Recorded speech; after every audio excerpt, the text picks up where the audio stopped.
will find that you have passions. And having a passion is a gift. I think we all have passions, and you don't get to choose them. They pick you, but you have to be alert to them.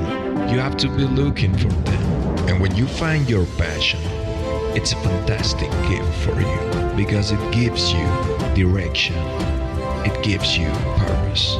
You could have a job, or you can have a career, or you can have a calling. And the best thing is to have a calling. And if you find your passion, you will have that, and all your work won't feel like work for you. Many kids and many grown-ups do figure out over time what their passions are. And sometimes we let I don't think it's that hard.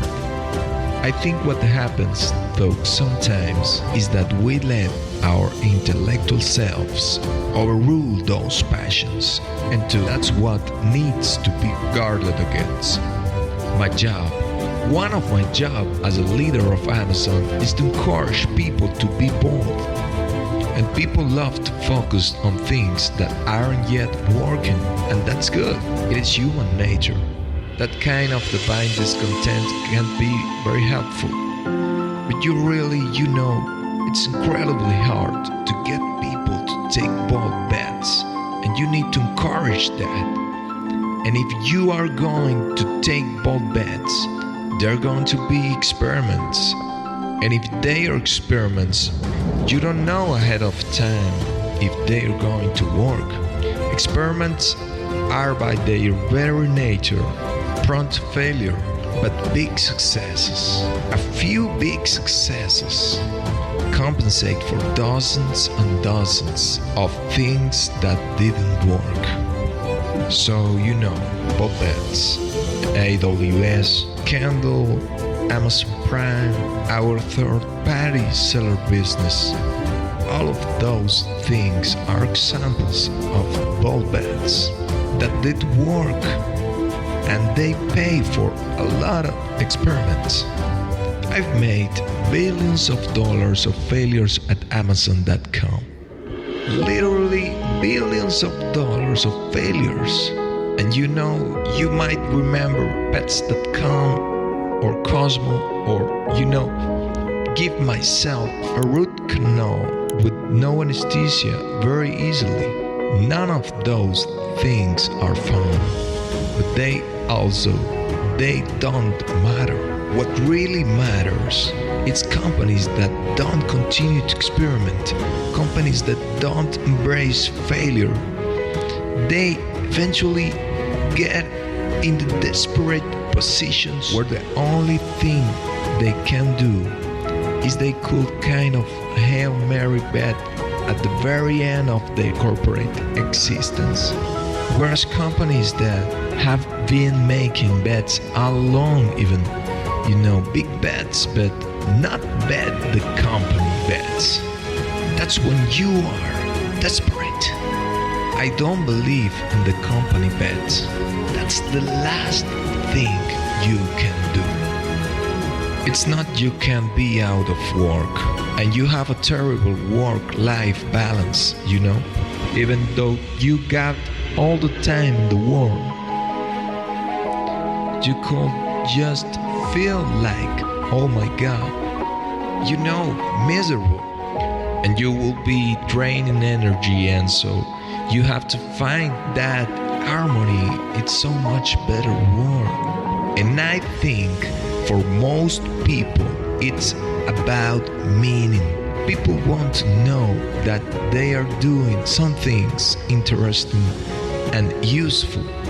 And for us, because of the challenges that we have chosen for ourselves, we get to work in the future. And it's super fun to work in the future for the right kind of person. Do you need to be nimble and robust? So you need to be quick and innovate and doing new things at the high speed. That's the best defense against the future. And you have to always be leaning into the future. If you're leaning away from the future is going to win every time.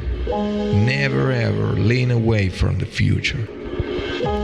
We all have adversity in our lives, yeah. I doubt if you really, if you know somebody, any friends, or anybody you talk to, there's no lack of adversity. And by the way, that's good because it's what teaches us how to get back up. You fall down and you back up. It always happens. You get certain gift in life and you want to take advantage of those. But I guess my advice on adversity and success would be to be proud not of your gifts, but your hard work and your choices. You may be the kind of gifts you get, like, you may be really good at math and taking it to the next step. That could be very challenging and hard and take a lot of sweat. That's a choice. You can be really proud of your gifts because they were given to you. You can be grateful for them and thankful for them, but your choices. You choose to work hard. You choose to do hard things. Those are choices that you can be proud of. Being an inventor requires, because the world is so complicated, you have to be a domain expert. In a way, even if you are not at the beginning, you have to learn enough so to become a domain expert. But the danger is once you become a domain expert, you can be trapped by that knowledge. And inventors have this paradoxical ability to have that 10,000 hours of practice and be real domain expert and have that beginner's mind. Have that look at it freshly, even though they know so much about the domain. That's the key to invent. You have to have both, and I think that is intentional. I think all of us have that inside of us, and we can all do.